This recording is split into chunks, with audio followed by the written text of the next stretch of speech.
Hello, everybody. Welcome back to the Daily Journal series. We're vibing it up at the old gold power plant, as y'all may know. It's a pretty standard week. We're working on collecting up tomatoes for the pack portions cooking week that is next week.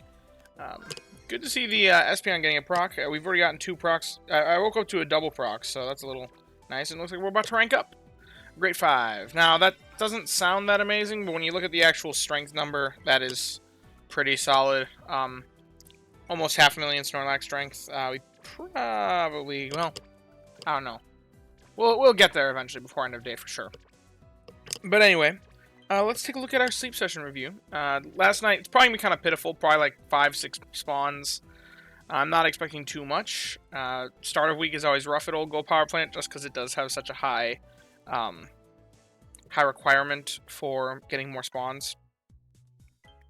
Although one little myth that I want to address, I've seen a lot of people be like, oh, you gotta get 8 spawns so you get the most amount of Dream Shards.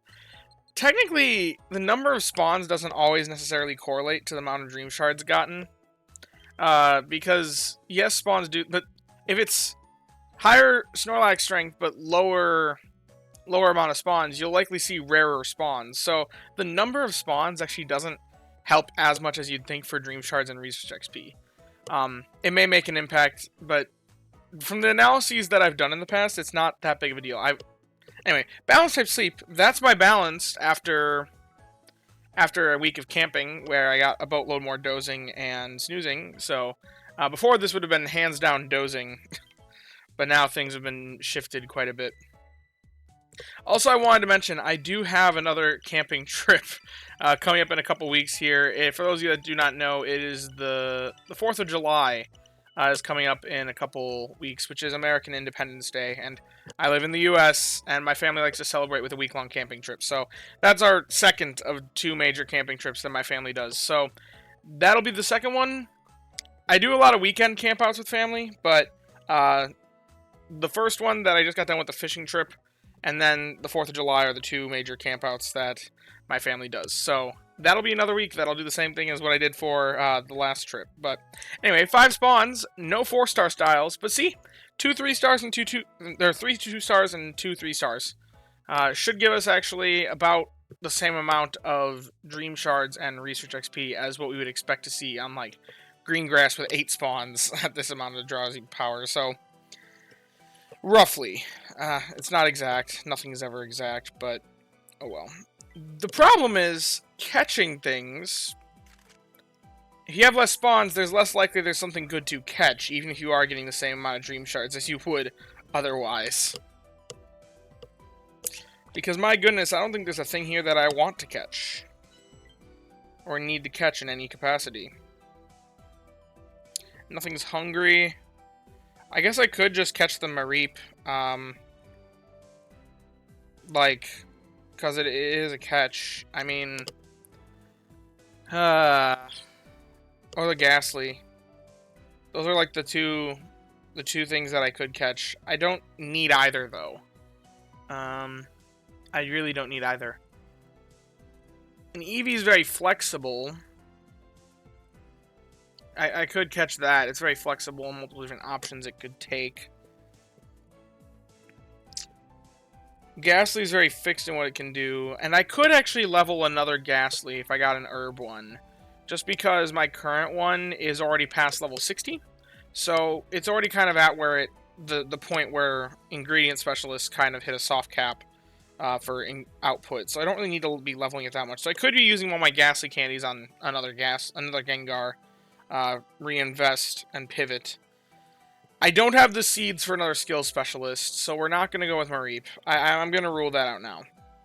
I would like to level my Arbok to level 60, keep leveling it as high as possible, so I don't need another Ekans, because getting another Arbok, I feel like is not that beneficial, so we'll just go for another Ghastly.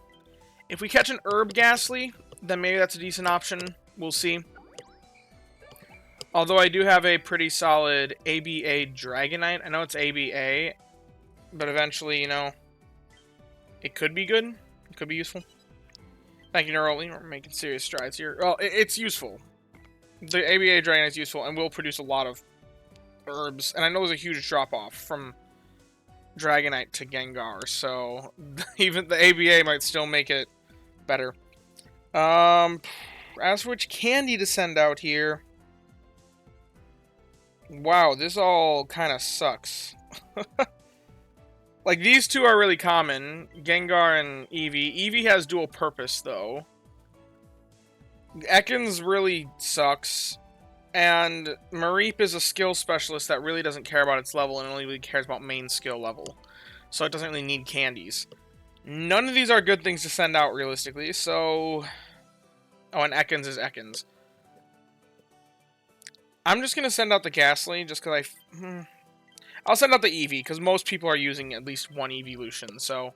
I think universally that's the best choice.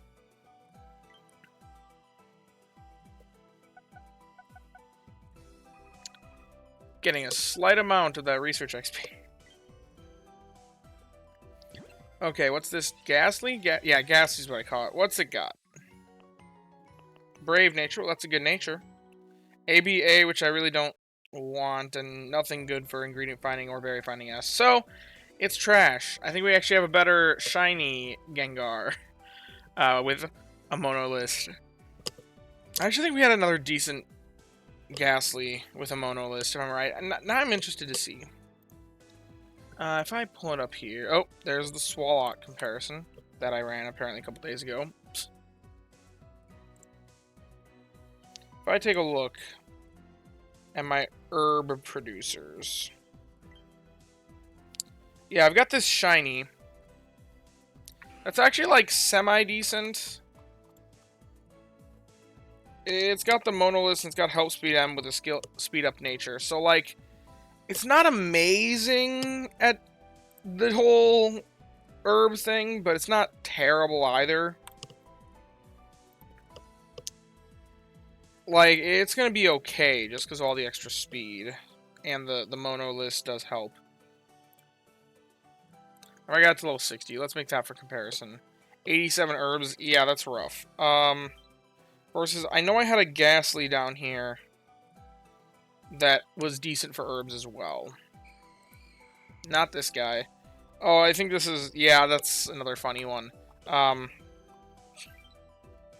caught that one while on vacation. You'll see that soon.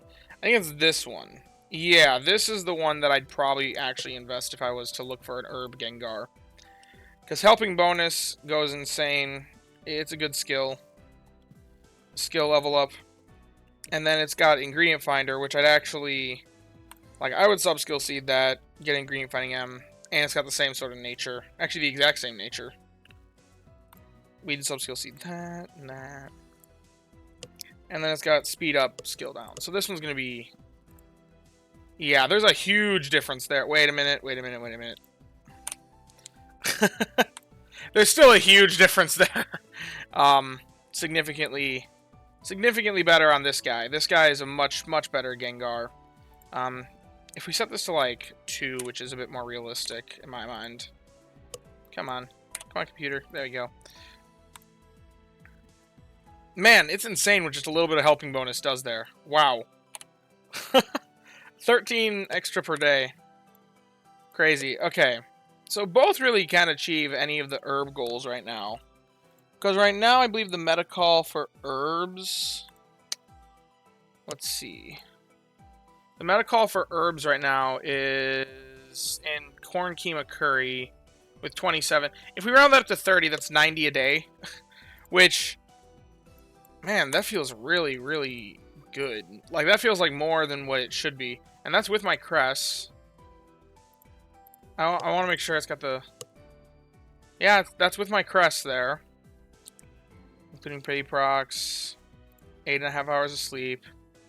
Yeah, that's alright. 107. If I ever need herbs, which is what about my Dragonite?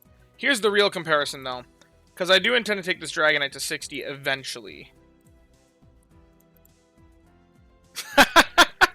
Okay, so it's not really worth investing. Because if I was to ever run this guy, I could just run the Dragonite instead. And it's only 3 herbs less a day. While also producing 46 corn. So... Yeah, I guess it's not really worth ever investing this guy up. The only thing that this one has over the Dragonite is it's got helping bonus going for it. And more late game potential. If we get to level 75, this guy does outproduce a significant amount because it gets Help Speed M. Which the Dragonite has really nothing going for it past level. It's got a bunch of skill trigger. This dude will be energized. That's for sure. But I've already invested the Dragonite up quite a bit. This guy's still a Ghastly, as you can see. So it's not really worth consideration.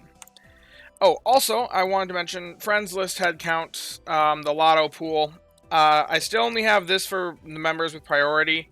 None of you guys have given. There's still 1, 2, 3, 4, 5, 6 of you that I've given priority to. That if you get me your friend code somehow, either over Discord or somehow through the YouTube comments, like I said, try not to just post the thread alone, just the line of all the numbers, because YouTube likes to filter them. Try to add a bunch more to it, or like maybe space the numbers out. I don't know. YouTube's filtering a lot of the comments with the friend codes, so if you want to be my friend and you're in the priority members list, you do get priority for that because you supported me before you even knew this was a thing. Is the whole idea. So I just wanted to give that as a thank you, guys. As for the lotto pool, I've gotten a lot more of you guys.